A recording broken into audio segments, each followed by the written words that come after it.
বর্তমান বিশ্ব পরিস্থিতিকে কেন্দ্র করে অনেকেই বলতেছেন যে ইমাম মেহেদী আসলে কখন আসবে, ইমাম মেহেদী আসার কি সময় হয়েছে। এই ব্যাপারটাই আমি আলোচনা করার চেষ্টা করব। তো সেই জায়গা থেকে আসলে ইমাম মেহেদী আসার আগের পরিস্থিতি কেমন হবে, এই পরিস্থিতি যদি আমরা জানি তাহলে আমরা বুঝতে পারবো যে ইমাম মেহেদী আসার সময় হয়েছে কিনা। বর্তমানে আপনি যদি দেখেন যে দখলদাররা বা নেতানিয়াহুর এখন জয়ের সময়, তার জয় জয়কার পরিস্থিতি চলতেছে, চারোদিক থেকে তিনি জয়লাভ করতেছেন। প্রথমে তিনি হামাসকে পরাজিত করে তাদেরকে একেবারে ভেনিশ করে দিলেন। পরবর্তীতে আমরা দেখলাম হিজবুল্লাহকে, সেখানে হিজবুল্লাহর বড় বড় নেতাদেরকে পেজার বিস্ফোরণের মাধ্যমে তাদেরকে শেষ করে দিলেন এবং যারা বেঁচে ছিল তাদেরকেও হামলা করে শেষ করে দিয়েছেন। মোটামুটি ওখানে বলাই যায় হিজবুল্লাহ এবং হামাস এরা নাই বললেই চলে। পরবর্তীতে আমরা দেখলাম হুতিদেরকে ধরছিল, হুতিদেরকেও তিনি সেখানে ব্যাপক রকমের হামলা চালিয়েছেন এবং হামলা চালিয়ে সেখানেও তিনি একটি আপনার বিভিন্ন রকম ভাবে তাদেরকে দময় ফিরাইয়া তারপর শেষ করে না দিতে পারলেও মোটামুটি তাদেরকে দমন করার জন্য মানে সর্বোচ্চ চেষ্টাটা তারা করেছে এবং সেই জায়গা থেকে তারা মোটামুটি সফল হয়েছে। তো এই যে তিনটা প্রক্সি বাহিনী ছিল ইরানের, সেই তিনটা প্রক্সি বাহিনীকে মোটামুটি বলা যায় তারা শেষ করে দিছে। এখন আছে ইরানের কে এখন ধরছে, ইরানকেও মোটামুটি একেবারে হামলার মাধ্যমে তাদের তেহরান মানে সবকিছুই মোটামুটি ধ্বংসস্তূপে পরিণত করছে একটা পর্যায়ে বোঝা যাইতেছে। এবং তাদের যে ঊর্ধ্বতন যে নেতা কর্মীরা ছিল, ঊর্ধ্বতন যে কমান্ড সিস্টেম ছিল, সেই কমান্ড সিস্টেম তিনি ভেঙে দিয়েছেন। এখন যারা আছেন তারা তাই যুদ্ধটা চালিয়ে যাইতেছেন তাদের যতটুকু সক্ষমতা আছে সেই জায়গা থেকে। তো আমার মনে হয় না যে ইরান খুব বেশি একটা ট্যাকেল দিতে পারবে, যদিও এখন দেখা যাইতেছে যে অনেকটা পারবে, কিন্তু যে পরিস্থিতি এখন সৃষ্টি করা হইতেছে বা এই যে ধারাবাহিকতা আসলে দখলদারদের আসছে, নেতানিয়াহুর যে জয়ের ধারাবাহিকতা সেটা বজায় রাখার জন্যই তিনি কিন্তু এই আক্রমণটা করছেন যে এখনই আমার সময়, তিনি বুঝতে পারছেন। তো দেখা যাবে ট্রাম্পও তিনি আসলে 2 সপ্তাহ সময় নিয়েছেন যে 2 সপ্তাহের ভিতরে যদি ইরান কোনো চুক্তিতে না আসে বা তাদেরকে যদি ম্যানেজ করতে না পারে তাহলে তিনি যুদ্ধের ঘোষণাও করে দিতে পারেন, তারা নিজেরাই যুদ্ধ করতে পারেন।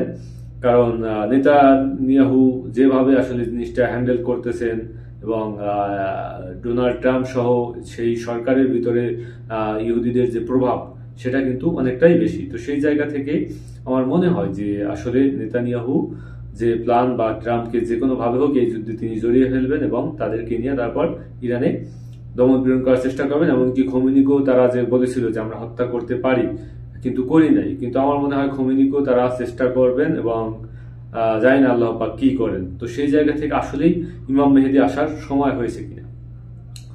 তো আসলে এই যে নেতানিয়াহু এই কাজগুলো করতেছেন, কেন করতেছেন, নেতানিয়াহুর উদ্দেশ্য কি? আমরা হাদিস থেকে বিভিন্ন সময় শুনে আসছি যে আসলে মালহামার আগে বা তৃতীয় বিশ্বযুদ্ধ যেটাকে মালহামা বলা হয়, তো সেই যুদ্ধ শুরু হওয়ার আগে নেতৃত্বের একটা পরিবর্তন হবে। তো সেই জায়গা থেকে হামাসের নেতৃত্বের পরিবর্তন বলা যায় সে হয়ে গেছে, কারণ সব নেতাই তারা শেষ করে দিছে। ইসমাইল হানিয়াকে শেষ করে দিছে, তারপরে হিজবুল্লাহ নেতাদেরকে একেবারে ঊর্ধ্বতন সমস্ত নেতাকে তারা হত্যা করছে, হুতিদেরকে তারা দমিয়ে রাখছে। তারপর আবার ইরানের একেবারে কমান্ড সিস্টেমের ঊর্ধ্বতন প্রায় 30-40 জন সবাইকে তারা হত্যা করছে, খোমেনি ব্যতীত। খোমেনি এবং পেজেশকিয়ান আছে, জানেন এই দুইজনকে তারা কখন কি করে ফেলায়। তো সেই জায়গা থেকে নেতৃত্বে একটা পরিবর্তন আসছে, এটা হাদিস অনুযায়ী বোঝা যাইতেছে। এখন নেতানিয়াহু কি করবে? নেতানিয়াহু এখন যেটা করবে তার মূল টার্গেট হইলো আসলে ইরান তো দখল করা সম্ভব না, এটা কখনোই হবে না, এটা করা সম্ভব না, এটা সবাই জানে, ট্রাম্পও জানে এবং নেতানিয়াহু জানে। এখন তারা চেষ্টা করবে রেজিমটা চেঞ্জ করে দেওয়ার জন্য, কারণ রেজিম চেঞ্জ করে দিলে ওই পরমাণু এমনিতেই ধ্বংস করা যাবে, তাহলে আর সমস্যা হইবে না। নয়তো একটু হামলা টামলা করে পরমাণু যাতে গবেষণা না চালাইতে পারে সেই ব্যবস্থা তারা করবে। দেখা যাইবে যে আপনার খোমেনি অন্য একটা রাষ্ট্রে গেছে বা পেজেশকিয়ান অন্য একটা রাষ্ট্রে গেছে, রেজিম চেঞ্জ হয়ে গেছে, এরকমের ঘটনা ঘটতে পারে। এখন নেতানিয়াহু যেটা চায়, নেতানিয়াহু আসলে মূল টার্গেট হলো তার জেরুজালেমে যে এখনো জেরুজালেমকে আসলে আপনার ওখানে যে ইসরায়েলি একটা রাষ্ট্র আছে সেই রাষ্ট্র এখনো ভালোভাবে প্রতিষ্ঠিত হয় না। এটা তখনই প্রতিষ্ঠিত হবে যখন সে তাদের যে মন্দির, সেই মন্দির প্রতিষ্ঠা করবে। এখন মন্দির কোথায় প্রতিষ্ঠা করবে? জেরুজালেমের যে বাইতুল মুকাদ্দাসের ডোম অফ রক আছে, এই ডোম অফ রককে তারা ভাঙবে। এই জন্য তারা লাল গরু রেডি করে রাখছে, তাদের যে ধর্মগুরুরা আছে এই লাল গরু আপনার করবে, পোড়াইবে, পোড়াইয়া তারপর সেই লাল গরুর ছাই দিয়া গোসল টোসল করে তারা পবিত্র হইয়া তারপর ওই ডোম অফ রক ভাঙবে, তারা ভাঙে তারপর তাদের যে মন্দির আছে লম্বা করে লম্বা আকৃতির, সেই মন্দির তারা ওই যে বাইতুল মুকাদ্দাসে প্রতিষ্ঠা করবে। তো এই হইল অবস্থা। এবং প্রতিষ্ঠা করার পর এখন এই যে আমাদের যে একটা হাদিস আছে যে খোরাসান থেকে, খোরাসান হইলো কোনখানে, ইরানের ওই পাশে আপনার যে আফগানিস্তান আছে, আফগানিস্তান এবং যে তাজিকিস্তান এবং পাকিস্তানের কিছু একটা অংশ, এটা মিলে যে হইলো যে খোরাসান। তো এই খোরাসানের জায়গায় আসলে যারা থাকবে তারা একটা কালো পতাকা নিয়ে আসবে। এটা আসবে কখন, যাইসা তারা আপনার ইয়ের সাথে যোগ দিবে, এই মালহামাল শুরু হইবে, তখন তারা এই আপনার তারা আইসা তারপর এর সাথে যোগ দিবে ইমাম মাহাদির সাথে। কারণ ইমাম মাহাদি আসার আগে কি কি পরিস্থিতি, সেই পরিস্থিতিগুলো কতটুকু হইতেছে। এখন কথা আছে যে ইমাম মাহাদি আসার পর তিনি কনস্টান্টিনোপল জয় করবেন, যেটাকে ইস্তানবুল বলা হয়।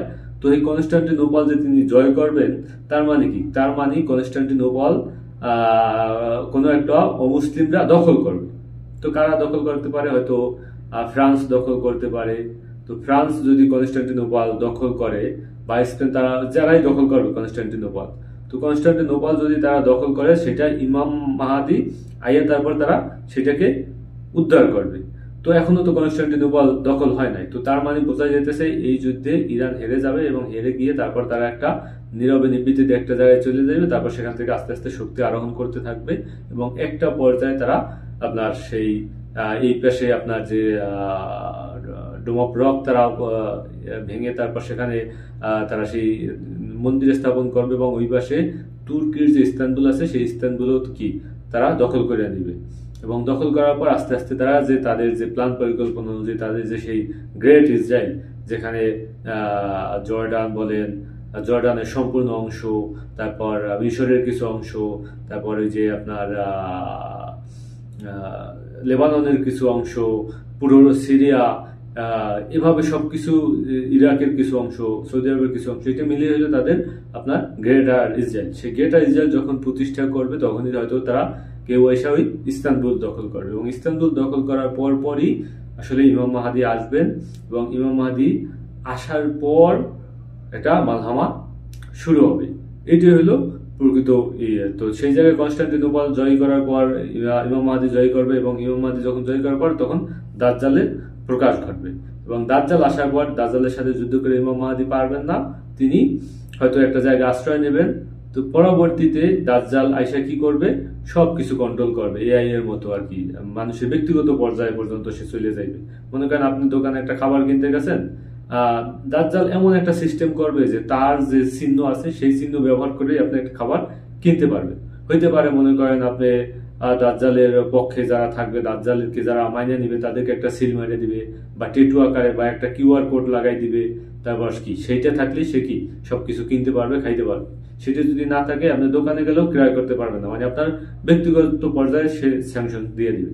তেমন একটা পরিস্থিতি সে সৃষ্টি করবে। তো তারপরে আসবে যাইয়া আপনার ঈসা আলাইহিস সালাম। তো সেই জায়গা থেকে এখনো আমার কাছে মনে হইতেছে যে আসলে এই যুদ্ধে ইরান হেরে যেতে পারে এবং ইসরায়েল জয়ী না হইলেও আর কি সে আপনার তার যে প্ল্যান পরিকল্পনা সেটা অনুযায়ী হয়তো তিনি ইরানকে এই যে একটা দাবিয়ে রাখার চেষ্টা করতেছেন, এভাবে একটু দুই একটা প্রক্সি বা দুই একটা আক্রমণ হামলা টামলা করার মাধ্যমে তিনি ইরানকে একটু ওই দিকে রাখবেন এবং এই পাশে তিনি এই বাইতুল মুকাদ্দাস ভেঙে তারপর তিনি মন্দির স্থাপন করবেন।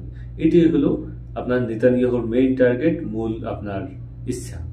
এখন যতই আসলে মুসলমানরা আমরা বলি, কিন্তু আমাদের তো আসলে এখন মার খাওয়ার সময়, মায়েরই খাইতে হইবে, কিছু করার নাই। এবং নায়ক তো কি, এটা একটা সিনেমা, এই সিনেমায় প্রথম কি করে নায়করা মায়ের খায় এবং মায়ের খাইতে খাইতে খাইতে খাইতে কি করে সে শক্ত হয়, সে শক্তি অর্জন করে এবং একটা পর্যায়ে যাইয়া শেষ খেলাটায় খেলে মুসলমান মানে নায়ক খেলে কি ভিলেন টিলেন সব মাইরে ফেলায়, তারপর তার জয় হয়। তো এখন আসলে সেই ইরান নায়কের পর্যায়ে আছে, সে এখন মোটামুটি মায়ের খাইতেছে এবং মায়ের খেয়ে তারপর কি হয়তো সে হেরেও যেতে পারে।